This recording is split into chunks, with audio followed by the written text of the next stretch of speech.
అబ్బో ఇక్కడ కేజీ చీరలు కొంటే అర కేజీ చీరలు ఫ్రీ అంట. మంగళ్య షాపింగ్ మాల్, కేజీల్లో సేల్, టన్నుల్లో ఆనందం. ఈ వర్షాలు తక్కువ వచ్చిన కారణంగా దేశంలో అన్ని రాష్ట్రాల్లో ఉన్న పరిస్థితి, ముఖ్యంగా మన సౌత్ లో, ముఖ్యంగా మన తెలుగు రాష్ట్రాల్లో ఈ వర్షాల ప్రభావం మరింత తీవ్రంగా ఉంటుందనేది శాస్త్రజ్ఞులు చెబుతున్న దాన్ని బట్టి యథార్థంగా ఇప్పుడు చూస్తుంటే మబ్బులు విపరీతంగా పడుతున్నాయి. చెరువులు, పుట్టలు, వాగులు అన్ని కూడా ఈ రోజే నిండిపోతున్నాయి, అన్ని కలుస్తున్నాయి అన్నట్టు అనిపిస్తుంది. కానీ ఎక్కడా చుక్క నీరు పడటం లేదు. శాస్త్రజ్ఞులు చెబుతున్నట్లే నడుస్తుంది.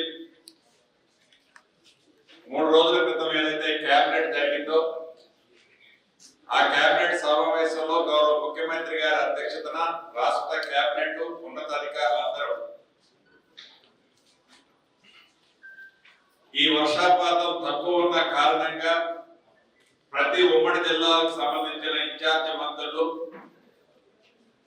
యాక్చువల్ గా నిన్న మండే నాడు 20th నాడు రివ్యూ పెట్టుకొని ఒక రిపోర్ట్ ని గౌరవ ముఖ్యమంత్రి గారికి కేబినెట్ సమక్షంలో ఇచ్చి,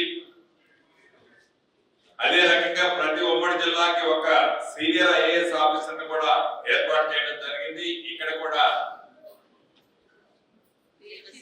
దేవసేన గారిని వరంగల్ ఉమ్మడి జిల్లాకి ఇన్ఛార్జిగా వారిని సీనియర్ ఐఏఎస్ ఆఫీసర్ గా వారిని కూడా పంపించడం జరిగింది.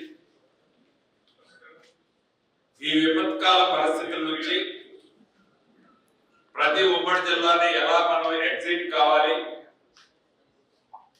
రైతన్నులకి మనం ఏ రకమైన భరోసా ఇవ్వాలి, తాగునీటి సమస్యని ఎట్లా ఓవర్కమ్ కావాలి, అదే రకంగా ఎన్ఆర్జీఎస్ లో పనిచేసే కూలీగా పనిచేసే ఆ కుటుంబ సభ్యులని ఎలా ఆదుకోవాలి, ఇలా ఒక 4-5 ప్యాటర్న్స్ లో డీటెయిల్ రిపోర్ట్ ఒకటి ఎవరీ నియోజకవర్గం బై నియోజకవర్గం, మండలం బై మండలం ఒక డీటెయిల్ రిపోర్టు కలెక్ట్ చేయాలన్నది రాష్ట్ర ప్రభుత్వం యొక్క ఆలోచన.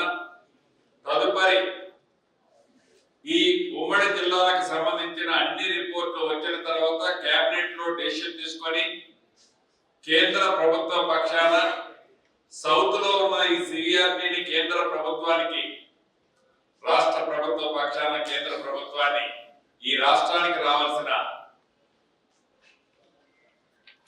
కేంద్ర ప్రభుత్వం సపోర్ట్ చేయాల్సిన అంశాల మీద కేంద్ర ప్రభుత్వంతో కూర్చొని చర్చించాలి అనేది గౌరవ ముఖ్యమంత్రి గారు కేబినెట్ నిర్ణయం తీసుకుంది.